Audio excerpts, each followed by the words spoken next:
Welcome, guys. Thank you for joining. Hello. This video is something called... Cut! What are we calling this? Originally on my Instagram, I said, why married people and single people can't be friends. Can't. But, So why don't we just say, why can't we be friends? Like, that's the title. Why can't we be friends? Why can't we? That's a good one. Okay. So this video is called Why Can't We Be Friends? And I wanted to have this conversation with my lovely friends here, moderator and Andrea. Before I got married, I was thinking about how life would be different after getting married. So would my relationships change? Would I change?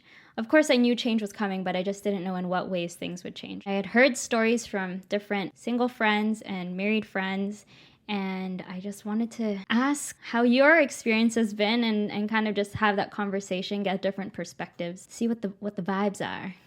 The vibes. Both of you are single. Yes. Right? Currently? Hello? I'm just kidding.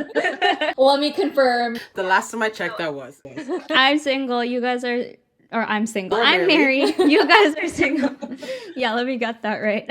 And we all have different, like, friends that are married and single, right? The people that I speak to the most often are single. But then if I look at, like, my friends or, like, acquaintances, not, like, the people that I speak to, like, every day or regularly, like, half and half in terms of married, single. But I interact with single people more frequently, I think. Yeah, me too. You interact with single people more?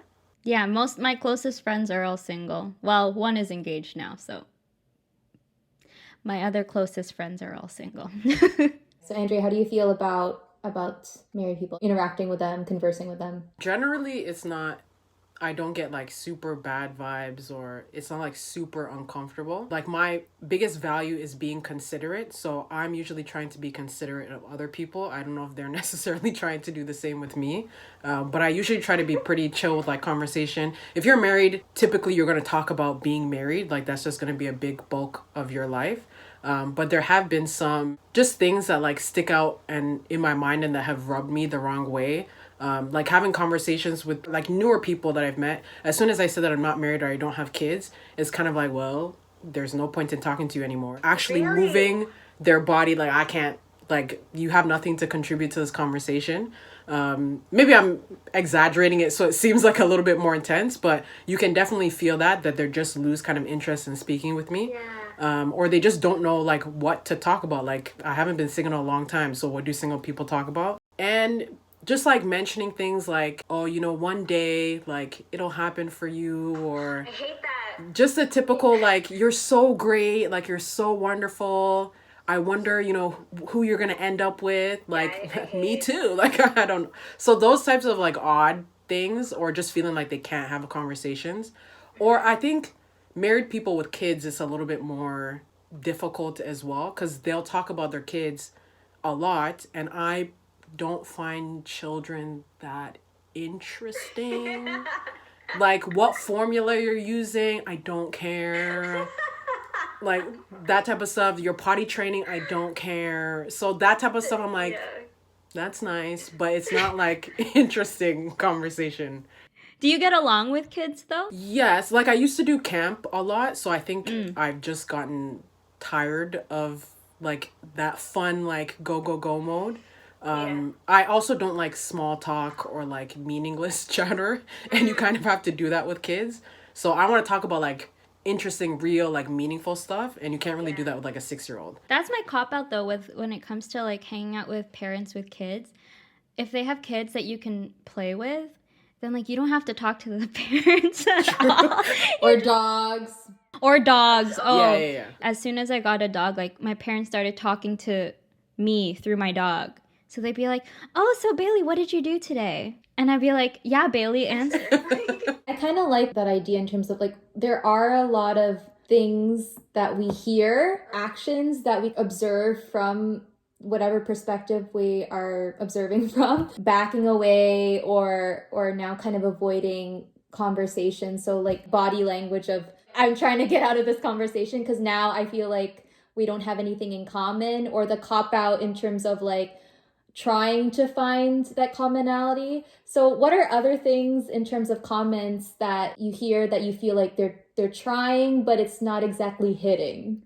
I think the like constant apologies, like, oh, like, this is just married people stuff, or it must be so hard for like single people. I can't imagine. I just have kids, so I can't really do anything. You must have so much free time, and your life must be so great because you have all this time on your hands. Like, just constantly defining our lives based on if you're married or if you're single. Like, yes, that does shape the time that I have, and it does shape what you spend your time on. But I feel like we don't have to constantly reference it in regards to everything. And you don't have to try to make me feel better about the fact that I'm single by like saying, oh, your life is so much better in all of these ways. You're still a person. I'm still a person. We can still have great conversation without us constantly referring to marital status. Yeah.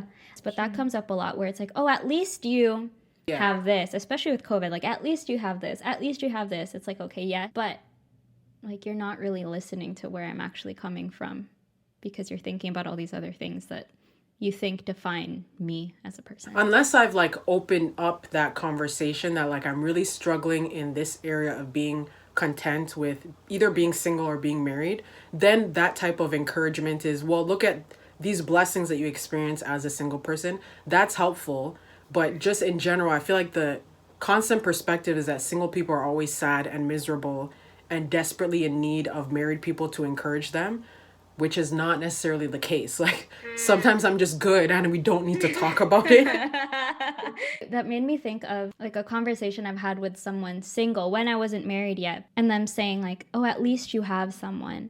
At least this. I feel like as a married person, and even when I was dating, I can't talk about feeling lonely because, me being lonely is different than a single person being lonely, because at least I have someone. I mean, that feeling of loneliness is something that everyone experiences regardless of whether you're single or married. So it's like, I don't know, that frustrates me, the fact that I feel like I can't talk about certain things with single people because I'm married. My opinion is invalid now. It's a weird like shift that I wasn't expecting. And I can really understand that one because I speak to a lot of, people who are in relationships for my work, like professionally as a counselor. Hearing people talk about how lonely they feel when there's someone who's supposed to make them not feel lonely, that can sometimes even be a little bit more painful, because at least like loneliness kind of comes with the territory of being single in one sense.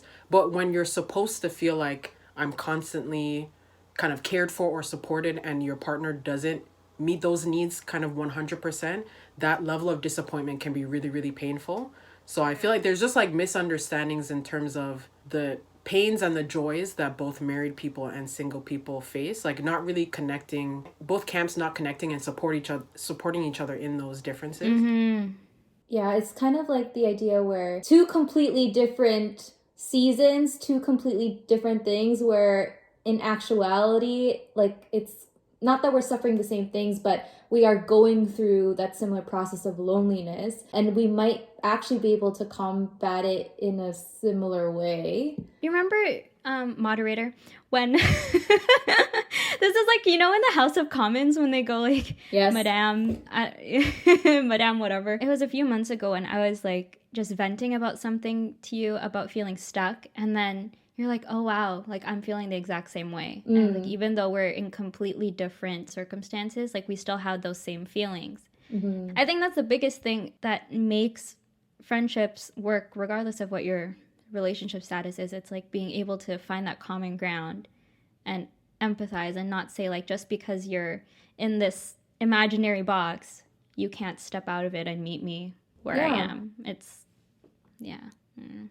And when you think about it, your like relationship status is one slice of your life. There's a whole bunch of other slices. So it just doesn't make sense that that one little piece now prevents you from having relationships with other people, from engaging in life the way that other people do. So I think we give too much weight to that one slice. It's an important slice, but it's just one slice. We are a whole pie. Now I'm hungry. This is not on the agenda, but I thought it would be relevant. So COVID, like, we're back in lockdown. The desire to have these relationships, to have these transparent ones where there's no awkwardness and actually make attempts in lessening that divide, how are we going to do that? How are you going to do that? Because it's already awkward in person. And I think that's part of why I wanted to make this video, because I think people don't realize what other people are going through, or how their actions, specifically people in relationships and people who are married, I don't think they realize how their actions affect people who are not married. And so they don't even know the other side of it. And I can from speaking from experience, I feel like I get tunnel vision now, because it's like, okay, there's this like whole new chapter of my life and it's kind of overwhelming, but I also don't want to lose myself in it. And I think that like in order to have those conversations and those relationships actually take place, unless they are either forced to, or unless they actually know personally and heard personally, like firsthand, what someone is going through, then they're not going to reach out. Hence this video, which hopefully people who are married and in relationships will watch. Conviction. Yeah. I always feel like it's a battle of who reaches out first. If a single person, asks them married, I feel like I might be taking too much of their time. Like, I don't want to but that's what I hate. Is that actually something that you guys feel? Sometimes. Like, when you reach out to people in relationships, like, do you feel like you're invading? Personally for me, yes. Just because like in conversations with them, like I know what they're going through. Like I know certain things that are not easy in terms of responsibilities that come within a marriage, within a family. So in listening to that, I always take that into consideration, being like, well, yeah, they're going to have to take some time out of their day to like meet with me, even though I know that they have responsibilities at home. Obviously, that's a big assumption. But that's also me attempting to be considerate, even though I know that spending time with them just that one time a month isn't too much. I don't think it's a big ask, but yet there's still that hesitancy there to ask, knowing their situation. Yeah, I think I've become a lot more introverted in like COVID. So for me to reach out to someone, it just like takes a lot of energy and like effort. Even a text message, it like takes me energy to send it. So if I try reaching out and the person doesn't like meet me halfway, I'm like, okay, like I tried, so I just give up. Not in like a I'm cutting you off or you're canceled, but like I made the effort. If you want to reach out, then it's on you now. And I feel like it's happened with a few married people where they're like, oh, I have too much to do, I have like kids, I have too many things on my schedule, so I can't reach out. Like you're the one who has to connect with me and let me know when you want to spend time together. And I don't know, if it's always on you, the burden is on you to reach out, then it just gets a little bit exhausting. I don't think friendship should be tedious. They are work, but I don't think it should be exhausting or draining for me to like maintain the friendship. Yeah, so I think that's kind of the challenge that I experience. I mean, I can only get the excuse, well, I'm spending time with my husband so often, to be like, okay, you just let me know when you're free, because clearly I'm not spending time with my husband. So I appreciate when there are the times where, hey, like I actually have a lot of things on my plate at home, so is it okay if you come over? Like them just kind of inviting me into their space, into their season of life. That makes me not feel like I'm just a single person, you're just a married person. If anything, now it feels like more so of that community, that family. Like they're inviting me into their family, and it makes me feel less that divide that I felt before, versus just kind of like canceling the thing, especially when it's been planned. I think because like in the past, that's what's happened. That's the thing that's also a misconception. Like us single people, like we get it. Like we're not that like mean about it. If you were to do that, like inviting me into your space, despite the situation you're in, like that shows me that you're putting in the effort. yeah, I feel like there's this misconception that like single people cannot be around couples. But like, if you and your spouse are I want to hang out with the two of you together. Like, as long as you're not being gross about it. Yeah. Oh my gosh, fine. PDA is another issue. I feel like that should be common sense, but common sense isn't common. But yeah, if I'm friends with you, I want to also be friends with your spouse. Like, I want to be cool with your family. So I feel like there needs to be that shift that you don't have to hide your relationship or pretend like you're not in one in order to spend time with me or with single people in general. For the most part. I mean, some single people are weird, but